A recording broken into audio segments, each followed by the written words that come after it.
Shalom Aleihim. Berjumpa lagi dengan saya pada perenungan hari ini tanggal 27 Januari 2024. Saudaraku, kembali saudara di pagi yang cerah ini saudara. Jangan lupa kita baca syukur di dalam doa atas segala berkat yang boleh kita nikmati. Dan juga jangan lupa berilah senyuman dan sapaan kepada sesama kita. Kita awali perenungan pagi hari ini dengan tanda kemenangan kita dalam nama Bapa dan Putra dan Roh Kudus. Amin. Aku sudah berdosa terhadap Tuhan. Bacaan liturgi hari ini diambil dari kitab kedua Samuel 12 ayat 1 sampai dengan 7a. Dilanjutkan dengan ayat 10 sampai dengan 17 dan Injil Markus 4 ayat 35 sampai dengan 41. Saudaraku yang terkasih di dalam kasih Kristus, dalam suatu pengakuan saudara harus ada tindakan nyata untuk menuju perubahan. Itulah yang namanya pertobatan. Suatu pertobatan adalah pengakuan diri di mana telah melakukan kesalahan atau dosa dan berniat untuk merubah yang lebih baik. Bacaan pertama hari ini kita mendengar akan pengakuan Daud di mana meresponi apa yang disampaikan Nathan kepadanya. Aku sudah berdosa kepada Tuhan. Dan Nathan berkata kepada Daud, Tuhan telah menjauhkan dosamu itu, engkau tidak akan mati. 2 Samuel 12 ayat 13. Saudaraku, Daud mengakui kesalahannya setelah Nathan sebagai utusan Allah menyampaikan permasalahan dua orang dalam suatu kota. Yang seorang kaya, yang lain miskin. 2 Samuel 12 ayat 1. Dan Daud mengambil tindakan sehingga Daud memperoleh pengharapan sukacita. Inilah perbedaan Daud dan Saul, saudara. Kalau Saul mengaku dosa namun diikuti dengan kata tetapi. Aku telah berdosa sebab telah kulangkai titah Tuhan dan perkataanmu. Tetapi aku takut kepada rakyat. Karena itu aku mengabulkan permintaan mereka. 1 Samuel 15 ayat 24. Saul menyalahi rakyat saudara. Tetapi kata Saul, aku telah berdosa. Tetapi, saya ulang saudara, aku telah berdosa, tetapi tunjukkanlah juga hormatmu kepadaku sekarang di depan para tua-tua bangsaku dan di depan orang Israel.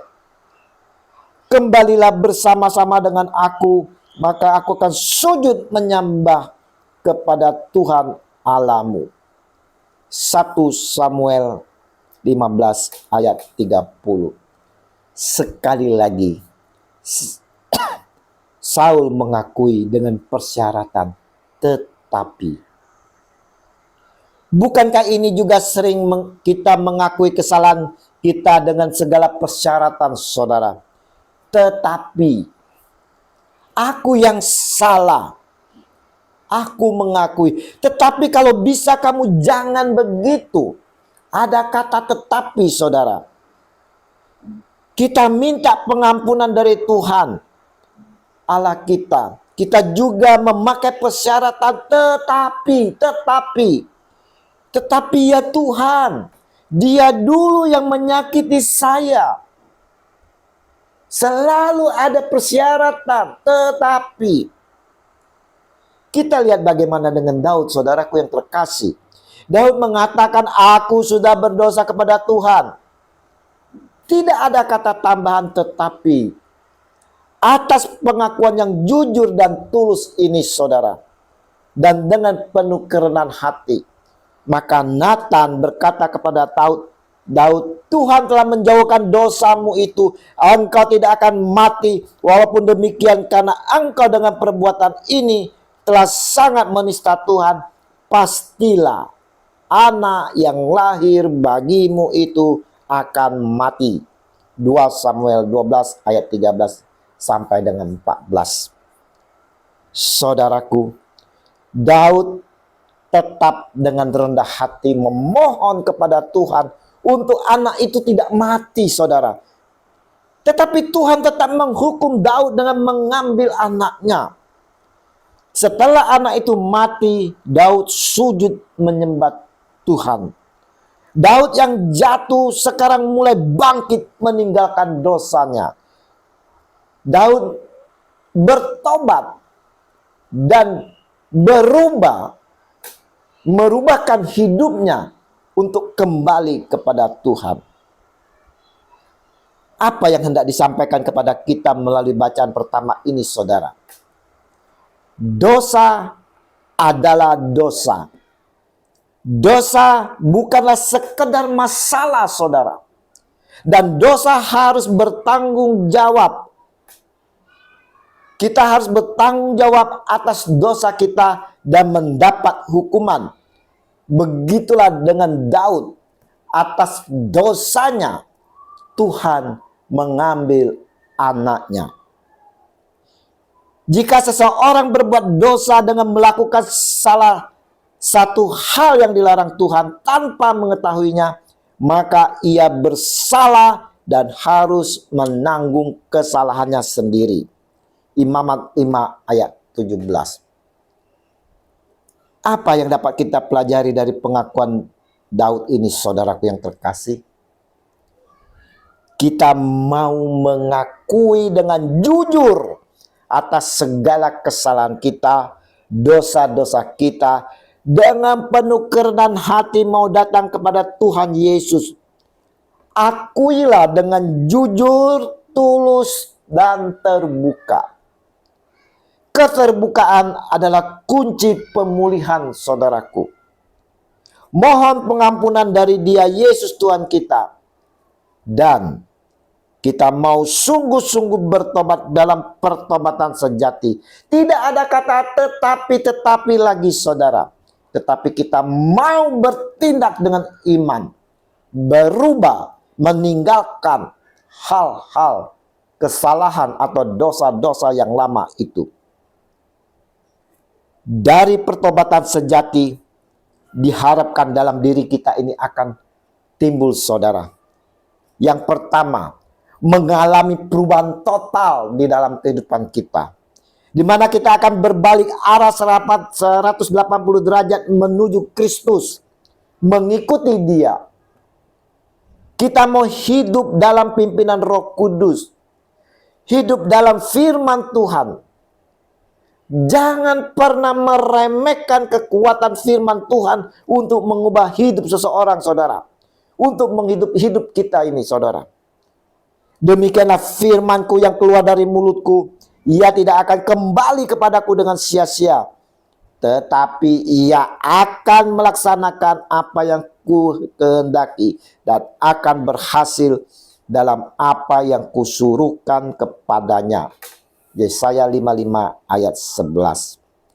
Firman Tuhan dapat membawa perubahan dalam hidup kita ketika tidak ada hal lain yang bisa atau mau dilakukan. Jadi saudaraku, yang pertama, di dalam pertobatan sejati akan mengalami di dalam diri kita perubahan total, di mana kita akan berbalik arah 180 derajat menuju Kristus, jalan kebenaran dan hidup. Yang kedua, saudaraku yang terkasih, pertobatan sejati seharusnya dapat membawa ketertiban dalam kehidupan kita. Dalam kehidupan ini seperti Daud yang memiliki prinsip, kejahatanmu akan menghajar engkau dan kemurtadanmu akan menyiksa engkau. Ketahuilah dan lihatlah betapa jahat dan pedihnya engkau meninggalkan Tuhan Allahmu dan tidak gemetar terhadap aku. Demikianlah firman Tuhan Allah semesta alam. Yeremia 2 ayat 19. Saudaraku, kita pun harus memegang prinsip ini, saudara, agar hidup kita selalu dapat tertib, saudara. Tidak ceroboh yang mendatangkan dosa lagi. Yang ketiga, saudaraku yang terkasih, pertobatan sejati memberikan pengharapan dalam hidup. Ketika Nabi Nathan bercerita tentang ketidakadilan, Daud berkata, orang yang melakukan ini harus dihukum mati. Artinya, saudara, Daud harus dihukum mati karena dialah orang yang kejam itu. Dia telah mengambil nyawa dan menurut hukum Allah, dia pantas dihukum mati. Tetapi, kabar baiknya, Daud tidak dihukum mati. Dan Nathan berkata kepada Daud, Tuhan telah menjauhkan dosamu itu, engkau tidak akan mati. Saudaraku yang terkasih, kalau kita bertanya di mana Tuhan menempatkan dosa Daud itu, saudara, dia menaruhnya di atas Yesus. Tetapi Tuhan telah menimpakan kepadanya kejahatan kita sekalian. Yesaya 53 ayat 6. Dosa Daud, dosa kita pun, kalau kita menyesali, mengakui, dan sungguh-sungguh bertobat di dalam pertobatan sejati, saudara, segala kejahatan kita itu, Tuhanlah yang menanggungnya. Tuhan yang mengambil alih dosa kita. Karena Allah telah menimpakan kepadanya kejahatan kita sekalian. Kita yang saat ditegur Allah karena kejahatan kita, kesalahan kita, dosa-dosa kita, kita harus mau merendahkan hati dengan disertai pengakuan dan pertobatan, saudara. Sebagaimana halnya Daud. Kita bisa merasa pasti bahwa ada pengharapan bagi kita. Siapa saja kita yang di dalam iman, yang mau menerima janji-janji Allah, akan memperoleh pengampunan. Mari saudara-saudaraku yang terkasih, belajar peka mendengar firman Tuhan. Karena itu, ketika firman Tuhan sedang menunjukkan kepada kita akan dosa-dosa yang telah kita perbuat, mari kita mau berkata, aku sudah berdosa kepada Tuhan, ampunilah aku ya Tuhan. Aku sudah berdosa kepada Tuhan, ampunilah aku ya Tuhan. Aku sudah berdosa kepada Tuhan, ampunilah aku ya Tuhan. Amin. Dalam nama Bapa dan Putra dan Roh Kudus. Amin. Shalom Alehim.